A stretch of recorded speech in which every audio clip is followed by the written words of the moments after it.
மேரினேஷனுக்கு time இல்லை, ஆனால் குழம்பு ரொம்ப டேஸ்டியாக வரணும்னா இந்த மாதிரி ட்ரை பண்ணுங்கள். மட்டன் குழம்பு ரொம்ப நல்லாயிருக்கும். ஹாய் ஃப்ரெண்ட்ஸ், என் பேர் Aadhya. Welcome to our channel Aadhya recipes and vlogs.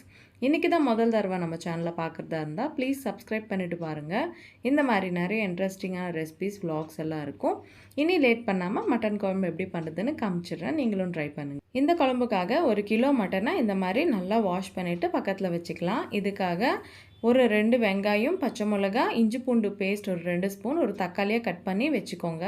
இப்போ ஸ்டவ் மேலே பேனை வச்சுட்டு 4 ஸ்பூன்ஸ் வரைக்கும் ஆயிலை போட்டுக்கலாம். இந்த ஆயில் வந்து ஹீட் ஆன பிறகு இதுலேயே கட் பண்ணி வச்சுட்டேன் வெங்காயம், அது கூடவே பச்சை மிளகாவை போட்டுட்டு ஒரு 1/2 ஸ்பூன் அளவுக்கு உப்பை சேர்த்துக்கலாம்.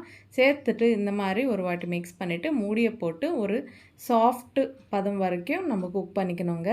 இப்போது இதுலேயே ஒரு 2 ஸ்பூன் அளவுக்கு இஞ்சி பூண்டு பேஸ்ட்டு போட்டுட்டு இதிலேருந்து பச்சை வாசனை எல்லாம் போகிற வரைக்கும் நல்லா வறுத்துக்கலாம். இப்போது க்ளீன் பண்ணி வச்சுட்ட இந்த மட்டனை எல்லாத்தையுமே இதில் சேர்த்துக்கலாம். சேர்த்துட்டு இதுலேயே கட் பண்ணி வச்சுட்ட இந்த தக்காளியை கூட சேர்த்துக்கலாங்க. ஒரு 1/2 ஸ்பூன் அளவுக்கு மஞ்சள் தூள், ஒரு 2 ஸ்பூன் அளவுக்கு சால்ட்டு, 2லேருந்து 3 ஸ்பூன் அளவுக்கு மிளகாய் பொடியாக சேர்த்துக்கலாங்க. அதுக்கப்புறம் இதுலேயே ஒரு ஸ்பூன் அளவுக்கு மல்லித்தூள், 1/2 ஸ்பூன் அளவுக்கு சீரகம் தூள் போட்டால் போதுங்க. இப்போ இதெல்லாம் இந்த மசாலா எல்லாம் கூட இந்த மட்டனுக்கு பிடிக்கிற மாதிரி நல்லா கலரி விட்டுக்கோங்க. கலரிட்டு மூடியை போட்டுட்டு இதிலிருந்து தண்ணி எல்லாம் ஊறுற வரைக்கும் நல்லா குக் பண்ணிக்கலாம். இந்த தக்காளி எல்லாம் சாஃப்டாக வதங்கிடும். இப்போது இதுலேயே ஒரு கிளாஸ் அளவுக்கு தண்ணியை போட்டுட்டேன். இது மெஷர்மெண்ட்டில் வந்து ஒரு 200 ml வரைக்கும் இருக்குங்க.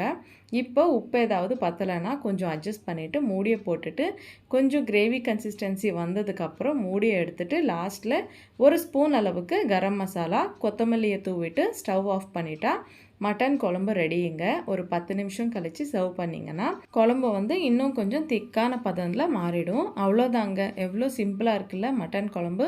நீங்களும் இந்த சண்டே ட்ரை பண்ணிவிட்டு எப்படி இருந்ததோ எனக்கு கமெண்ட் பண்ணுங்கள். நெக்ஸ்ட் நம்ம சேனலில் என்ன ரெசிபி வேணுமோ எனக்கு கமெண்ட்டில் சொல்லுங்கள். இந்த வீடியோ உங்களுக்கு பிடிச்சிருக்குன்னு நம்புகிறேன். பிடிச்சா லைக் பண்ணுங்கள்.